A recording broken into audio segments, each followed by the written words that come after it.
Olá a todos, me chamo Breno Henrique de Oliveira Ribas, sou mestrando em Direito Público pela Universidade Lusófona do Porto e é um prazer enorme estar apresentando uma pesquisa na primeira Conferência Euro-Americana para o Desenvolvimento dos Direitos Humanos. O meu trabalho tem como título as formas de organização administrativa de Brasil e Portugal para a prestação de assistência jurídica gratuita, uma análise comparada. Esse trabalho ele analisou de forma comparada como o Brasil e Portugal se organizam para efetivar a garantia de acessibilidade ao poder judiciário para pessoas em situações de insuficiência econômica.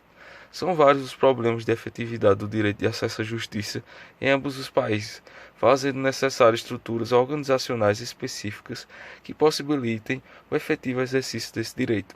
No Brasil, a assistência jurídica integral e gratuita aos hipossuficientes é direito e garantia fundamental ao cidadão, conforme inserido no artigo 5º da Constituição da República Brasileira, no inciso 54. Essa assistência é imposta à União e aos estados e municípios e ao Distrito Federal, através da Defensoria Pública, determinando que esta esteja instalada em todo o país nos moldes da Lei Complementar número 132 de 2009, prevista no parágrafo único do artigo 134.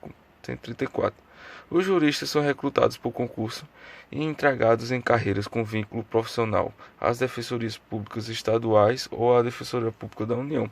Por sua vez, em Portugal, é adotado um regime de apoio judiciário privado e liberal, onde a defesa jurídica é assegurada por profissionais autônomos, nomeados pela entidade que os representa, no caso a Ordem dos Advogados. Esse modelo é financiado pelo Estado e também pelos beneficiários, quando estes mostram que têm algumas posses econômicas. A concessão do apoio judiciário em Portugal depende da apreciação da situação de insuficiência econômica prevista em lei. Essa análise deve seguir os critérios objetivos previstos na Portaria 1085/2004, que visa restringir a disparidade de resultados na avaliação dos requerimentos, garantindo-se que o benefício seja concedido a todos que dele de fato carecem. Então, lá tem como critério de prova e de apreciação da insuficiência econômica a exigência de apresentação de documentos relativos ao rendimento, documentos relativos aos ativos patrimoniais e documentos relativos às despesas com habitação. Esse requerimento é feito junto ao Instituto de Segurança Social, o IP, e esse pedido é decidido pelos diretores dos centros distritais da área da residência ou da sede do requerente, ou pelas pessoas em que estes tenham delegado tal competência, incumbindo-os de analisar o pedido, aferindo a condição econômica dos requerentes de tal prestação social. Já no Brasil, temos que o cumprimento de dever do constitucional do Estado de prestar assistência jurídica integral e gratuita àqueles que não têm recursos para suportar as despesas com este serviço incumbe a um órgão público denominado Defensoria Pública. Todavia, vale ressaltar que nos estados onde a Defensoria Pública não tenha sido adequadamente estruturado para exercer amplamente suas funções institucionais, cabe a um advogado dativo, nomeado pelo Estado, ou ainda os procuradores estaduais, escritórios e escolas de faculdade de direito, organizações não governamentais ou o Ministério Público exercer esse papel. Mas, em regra, é institucionalizado no Brasil o órgão denominado Defensoria Pública, apto e legitimado para exercer serviços de assistência judiciária gratuita aos que não têm condições para tanto. A exemplo dos estados que não possuem essa cobertura da Defensoria Pública, cita-se o estado do Paraná, de Santa Catarina e de Goiás e Amapá. A Defensoria Pública, ao lado do Ministério Público e da Advocacia Pública, é considerada uma das funções essenciais da Justiça, nos termos do artigo 134 da Constituição Federal, com redação dada pela Emenda Constitucional número 80 de 2014. Segundo Diogo Esteves e Franklin Roger Alves, esse status de função essencial à justiça da Defensoria Pública é porque a mesma possui a irrenunciável incumbência de garantir a perpetuidade da democracia e a continuidade da ordem jurídica, afastando as tendências humanas ao autoritarismo e à concentração do poder. Sua disposição territorial compreende os 3 níveis: Defensoria Pública da União, Defensoria Pública do Distrito Federal e dos territórios e a Defensoria Pública dos Estados.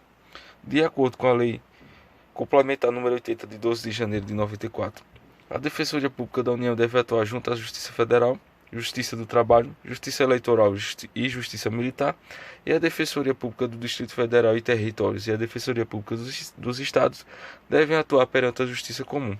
Essa lei faz a exigência de que aquele que vier a se tornar defensor necessite ser anteriormente aprovado em concurso público de provas e títulos, sendo imposto proibições e um sistema próprio de responsabilidade funcional, de modo semelhante que é investido de garantias e prerrogativas necessárias ao exercício adequado de suas funções.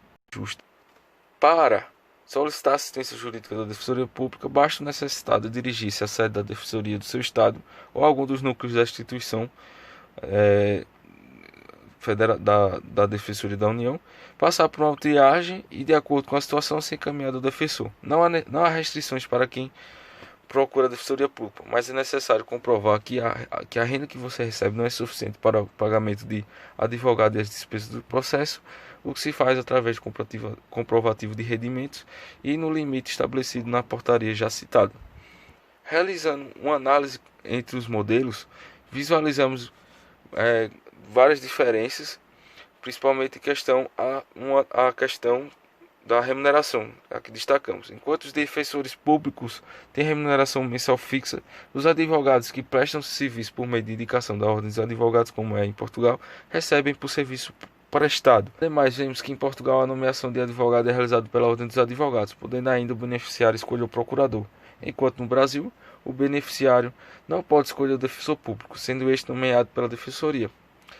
Visualizamos, além das diferenças, também similitudes, como no caso da desincumbência ao encargo de custas no decorrer do processo, e que no apoio judiciário de Portugal dispensa o favorecido pagamento de taxas de justiça e demais encargos do processo, como sucumbência em honorários advocatícios.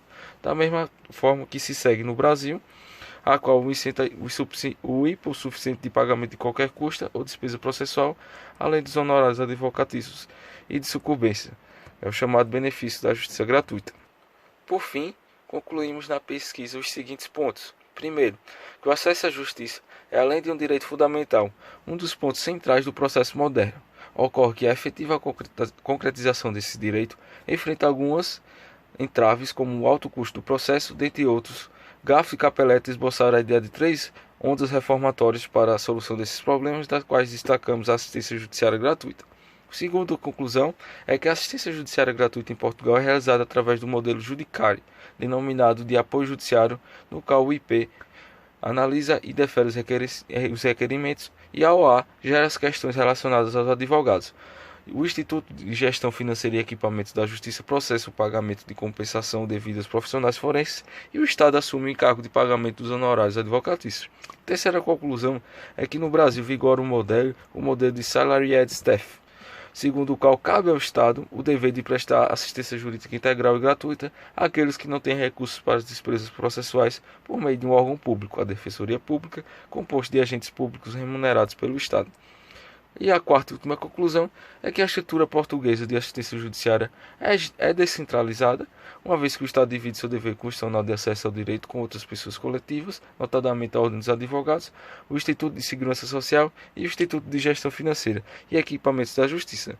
Já a estrutura brasileira é centralizada, pois o Estado evoca para si exclusivamente a prestação da assistência judiciária gratuita por meio da Defensoria Pública, um órgão público.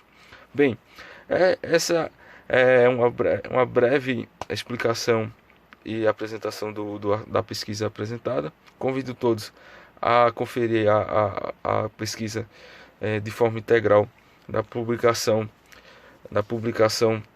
do resultado do evento. E, por fim, mais uma vez, deixo meus agradecimentos e satisfação de participar do evento e agradeço pela oportunidade.